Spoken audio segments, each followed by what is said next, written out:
नहमदुहु व नुसल्ली व नुसल्लिमु अला रसूलिहिल करीम अम्मा बाद। मुहतरम बुज़ुर्गों, अज़ीज़ दोस्तों, जैसा कि पिछली दो वीडियो में वज़ू के मुताल्लिक़ कुछ मसाइल आपके सामने रखे गए थे। एक वीडियो में तो वज़ू का पूरा तरीक़ा और मुकम्मल तरीक़ा मैंने आपके सामने रखा था, और एक वीडियो के अंदर वज़ू के फ़राइज़ बयान किए गए थे। और मैंने वादा भी किया था कि नेक्स्ट जो वीडियो आएगी उसके अंदर वज़ू के अंदर कितनी सुन्नतें हैं, वज़ू के अंदर क्या चीज़ें मकरूह हैं, क्या चीज़ें मुस्तहब हैं, इनको बयान किया जाएगा। इसलिए मुनासिब मालूम होता है कि आज की इस वीडियो में वज़ू के अंदर कितनी सुन्नतें हैं, कौन सी चीज़ें वज़ू के अंदर सुन्नत है, उसके करने न करने का क्या फ़र्क पड़ता है, क्या मुस्तहब है वज़ू के अंदर, उसको मुख्तसरन ज़िक्र कर दिया जाए। तो याद रखिए कि सबसे पहले तो नीयत करना वज़ू के अंदर सुन्नत है। अगर कोई नीयत नहीं करता है फिर भी वज़ू हो जाएगा, जैसा कि मैंने पिछले वीडियो में बताया था आपको। तो नीयत करना वज़ू के अंदर सुन्नत है। इसी तरीके से पहले दोनों हाथों को गट्टू तक धो लेना, ये भी 3 मरतबा, ये सुन्नत है। बिस्मिल्लाहिर्रहमानिर्रहीम पढ़कर वज़ू बनाना सुन्नत है। कुल्ली करना ये भी सुन्नत है।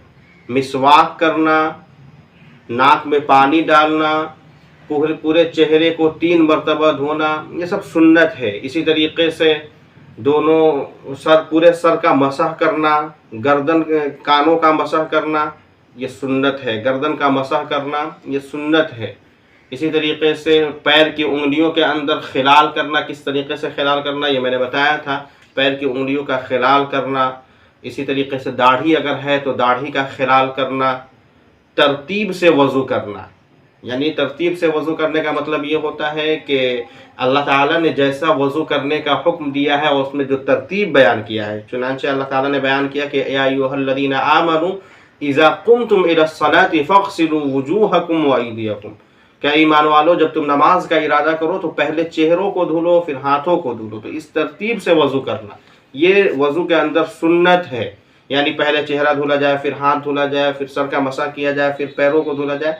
अगर कोई शख्स इसके उल्टा भी करता है तो वज़ू हो जाएगा। मसलन अगर कोई पहले ही पैर धुल ले, फिर बाद में चेहरा धुले, फिर बाद में जो है हाथ धुले, तो इस तरीके से भी वज़ू करेगा तो ये बिला तरतीब वज़ू होगा, लेकिन वज़ू हो जाएगा, लेकिन सुन्नत के खिलाफ होगा। इसलिए कि तरतीब से वज़ू करना ये सुन्नत है।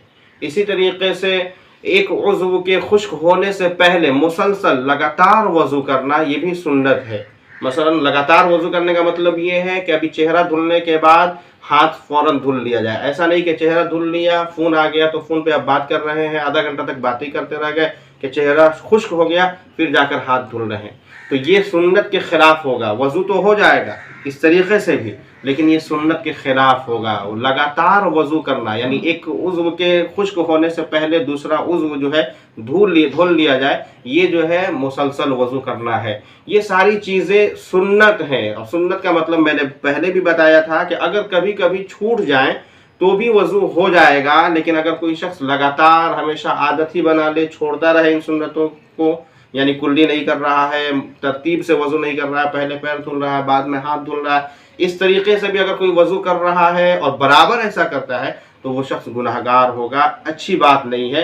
कभी कभार छूट जाए, तरतीब के खिलाफ भी हो जाए, कभी कुल्ली करना छूट गया तो भी वज़ू हो जाएगा, लेकिन वो शख्स गुनहगार भी नहीं होगा अगर कभी कभी ऐसा करता है। अगर आदत बना लेता है तो फिर याद रखिए कि वो गुनहगार होगा। ये तो सुन्नत थी जो वज़ू के अंदर सुन्नत थी। कुछ चीज़ें वज़ू के अंदर मुस्तहब हैं। मसलन कि जब हम वज़ू कर रहे हैं तो वज़ू करने के बाद 3 मरतबा तो धुला ही हाथ पैर, हाथ फिर उसके बाद फेर भी लेना ये मुनासिब है, बेहतर है, ताकि कोई भी जगह खुश्क न रहे। मसलन 3 मरतबा धुल लिया लेकिन फिर उसके बाद हाथ ऐसे फेर लें तो और भी बेहतर है, ये अफजल है। नहीं भी करेंगे कोई गुनाह नहीं होगा, फिर भी वज़ू होगा, अच्छा वज़ू होगा। इसी तरीके से वज़ू करने के दरमियान जो वज़ू करते वक्त जो दुआएं हैं, मसलन वज़ू के दरमियान दुआ है, अल्लाह के रसूल से साबित है कि ये दुआ पढ़ा जाए, अल्लाहुम्मा अग़फ़िरली ज़म्बी व वस्सिअली फ़ी दारी व बारिक ली फ़ी रिज़्क़ी। ये वज़ू करते वक्त जो है ये दुआ बराबर पढ़ते रहना चाहिए। वज़ू से फारिग होने के बाद की दुआ है, अशहदु अल्ला इलाहा इल्लल्लाहु वहदहु ला शरीका लह व अशहदु अन्ना मुहम्मदन अब्दुहु व रसूलुहु अल्लाहुम्मा जअलनी मिनत तव्वाबीन व जअलनी मिनल मुतत्तहिरीन। ये दुआ पढ़ लिया जाए। वज़ू कर लिया, वज़ू करने के बाद देख रहे हैं कि कोई मकरूह वक्त नहीं है, ऐसे वक्त में वज़ू किया कि वो वक्त उसके बाद मकरूह वक्त नहीं है, मसलन 3 वक्त मकरूह है, आपको मालूम होना चाहिए कि 3 वक्त में इबादत करना मकरूह है। मसलन उस कब 3 वक्त कौन से हैं कि एकदम सूरज बिल्कुल निकल रहा है, जिसको तुलुए आफ्ताब कहा जाता है, उस वक्त कोई इबादत नहीं करनी चाहिए, नमाज वगैरह नहीं पढ़नी चाहिए। तो अगर हमने वज़ू किया और वो वक्त बिल्कुल वही वक्त है, तब तो 2 रकात नफल नमाज नहीं पढ़नी है। लेकिन अगर वो वक्त नहीं है, मकरूह वक्त नहीं है, मसलन तुलुए आफ्ताब का वक्त नहीं है जो कि मकरूह है, ज़वाल का वक्त यानी 12 बजे के 2 दिन में बिल्कुल सूरज सर पे होता है, उस वक्त भी नमाज नहीं पढ़नी चाहिए। इसी तरीके से सूरज जब गुरूब हो रहा है, जिसको गुरूब आफ्ताब कहा जाता है, ये 3 वक्त मकरूह हैं। इसके अलावा जब भी चाहे नफल नमाज पढ़ सकते हैं।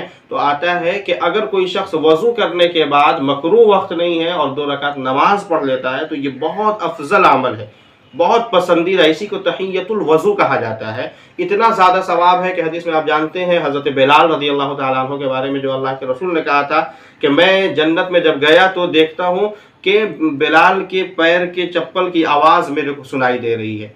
तो अल्लाह के रसूल ने पूछा हज़रत बिलाल से कि बिलाल क्या बात है, आपका कौन सा अमल है कि जिसकी वजह से आपके कदम की आहट भी मेरे को सुनाई दे रही थी जन्नत में, क्या करते हैं आप? तो हज़रत बिलाल ने यही कहा था कि अल्लाह के रसूल ने, मैं जब भी वज़ू बनाता हूँ तो 2 रकात नमाज ज़रूर पढ़ लेता हूँ उस वज़ू से। अल्लाह के रसूल ने कहा कि आपका यही अमल अल्लाह को बहुत पसंद है, जिसकी वजह से जन्नत में भी आपकी आवाज़, कदमों की आहट मुझे सुनाई दे रही थी मेरे साथ साथ। तो ये अमल बहुत ज़्यादा सवाब वाला अमल है कि जब भी हम वज़ू कर रहे हैं, अगर उसके बाद कोई मकरूह वक्त नहीं है, तो 2 रकात तहियतुल वज़ू ज़रूर पढ़ लिया जाए, ये मुस्तहब है, अफजल है। इसी तरीके से जब वज़ू हम कर रहे हैं तो वज़ू करने के बाद जो है दुआ वगैरह पढ़ लेनी चाहिए, वज़ू अच्छे तरीके से कर लेना चाहिए। ये सारी चीज़ें थी जो कि वज़ू के करने में मुस्तहब थी, अफजल और बेहतर है। अगर नहीं भी करेंगे, छूट भी जाएंगी ये सारी चीज़ें, तो याद रखिए कि कोई दिक्कत नहीं है, बिल्कुल वज़ू सही होगा, उस वज़ू से आप जो चाहे नमाज़ पढ़ना चाहें बिल्कुल नमाज़ पढ़ सकते हैं। अल्लाह ताला से दुआ है कि अल्लाह ताला हम सबको समझने की तौफ़ीक़ अता फ़रमाए। आमीन या रब्बल आलमीन व आखिरु दावाना अनिल हम्दुलिल्लाहि रब्बिल आलमीन।